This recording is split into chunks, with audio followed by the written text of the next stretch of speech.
Assalamu alaikum, dear students. Hope you all are fine and well. Dear students, we are here to discuss the next and the last part of the poem, that's on killing a tree. Dear students, you open your books to page number 71. We have already discussed its first part. We have already discussed its introduction, what the poem is all about.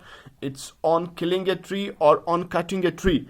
Dear students, killing and cutting is something different. When we cut a tree, actually what we have learned so far is that when we cut a tree, it can grow again. It can grow again. It can become a tree again. But what killing means, that is what we are here to talk about. That's what we are here to discuss about. What killing is. Killing and cutting is different from these are two different terms. These are very different from each other.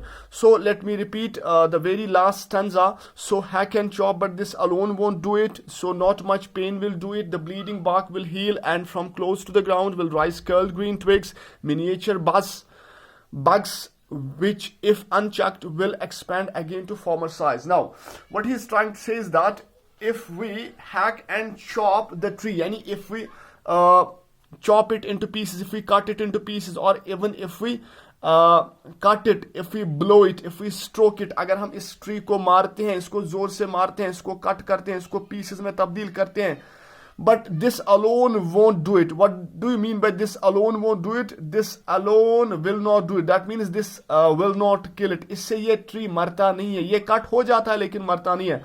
Not so much pain will do it. यानी इसको ज्यादा pen नहीं होती है. Not so much pain will do it. ज्यादा pen नहीं होती है. द ब्लीडिंग बाक विल हील. तो ब्लीडिंग होती है, वो रस सैप वगैरह टपकता है. फिर क्या होता है, and from close to the ground, जहां से हमने इसको काटा होता है उससे क्या होता है, will rise curled green twigs. तो वहां से वो छोटी छोटी करली ट्विग्स, शाखें निकल आती है. मिनिएचर बग्स, मिनिएचर के मानी है टाइनी, स्मॉलर इन साइज है, छोटी छोटी. बग्स के माने है, it means main branch of a tree, शाख और large branch of a tree we can say. तो ये जो छोटी छोटी ये जो ब्रांचेस होती है, बग्स जिनको हम कहते हैं, मेन ब्रांच जो होती है, which if unchucked will expand again to former size. हाँ, अगर हम इसको अनचक ही छोड़ते हैं, अगर हम इस पे ध्यान नहीं देंगे, अगर हम इसको रेस्ट्रेन नहीं करेंगे, कंट्रोल नहीं करेंगे, अगर हम इसको काटेंगे नहीं, तो क्या होगा, it will again come to its former size. तो ये फिर से जो इसका पहला साइज होता है, यानी एक ट्री में तब्दील हो सकता है. Yes, this was all about. Now let us try to understand the last paragraph, last stanza. We can say, no, the root is to be pulled out. No, the root is to be pulled out of the anchoring earth. It is to be rope tied and pulled out, snapped out, or pulled out entirely out from the earth cave, and the strength of the tree exposed, the source white and wet, the most sensitive hidden for years inside the earth, then the matter of scorching and choking in sun and air, browning, hardening, twisting, withering, and then it's done. Yes. Now, as I have told you that cutting and killing is something different. Now, cutting, अगर हम करेंगे, if we cut a tree, it will again change, it will again come to its former shape. फिर से तब्दील होगा, जो इसकी former shape होती है, ये tree फिर से ट्री में तब्दील हो सकता है, दोबारा से एक दरख्त बन सकता है. अब यहां पे किलिंग का मसला है. शी इज एक्चुअली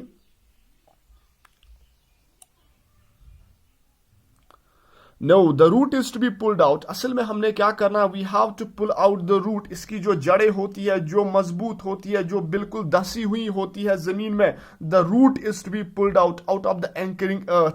उस जमीन से इन रूट्स को निकालना है, खींचना है, uproot करना है. Anchoring earth, anchor actually means held securely with the help of roots in the earth. It means catch, it means clamp, it means fasten, यानी जकड़ा हुआ कोई चीज होता है जमीन के अंदर. एंकरिंग यानी जमीन ने इसको पकड़ा हुआ होता है.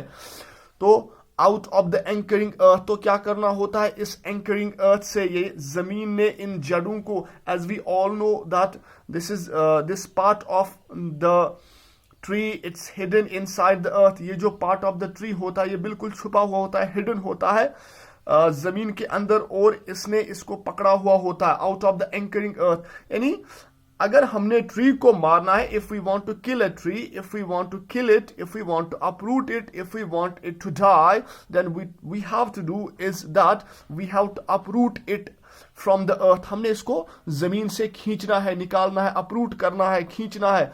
एंकरिंग अर्थ, एंकरिंग यानी एंकरिंग के माने यानी वो जमीन जो इनको पकड़ी हुई होती है, जकड़ी हुई होती है। It is to be roped tied, तो क्या करना है, it is to be roped, इसको मतलब फास्टन विथ अ रोप, इसको हमने रस्सी से पकड़ना है। अगर आपने ट्री को मारना है, इसको रस्सी से पकड़ना है, इसको फास्टन करना है, इसको रस्सी से जकड़ना है, टाइड, उसके बाद टाई करना है, बांधना है, एंड पुल्ड आउट, उसके बाद खींचना है, स्नैप्ड आउट। स्नैप्ड आउट के मानी है चॉप्ड आउट, उखाड़ना, जड़ से उखाड़ना। If you want to kill a tree, then what you have to do,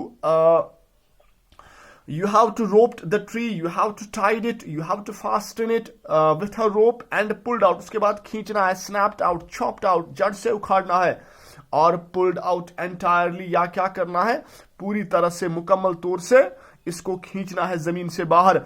out from the earth cave, कहां से, out from the earth cave। As we all know, ये जो जड़ें होती है, यानी मूल आसन, ये बिल्कुल जमीन के अंदर होती है। इसने एक जगह सी बनाई होती है, एक केव, एक खाई, हॉलोनेस, अंदर खाई बनाई होती है इस जमीन के अंदर। इसने अपनी जगह ली होती है, अपनी जगह बनाई होती है। तो ये बड़ा ही मुश्किल होता है, it's very difficult to pull it out, क्योंकि इसकी अपनी जगह होती है अंदर। एक केव सी इसने बनाई होती है जमीन के अंदर, तो इसको खींचना बहुत ही मुश्किल होता है।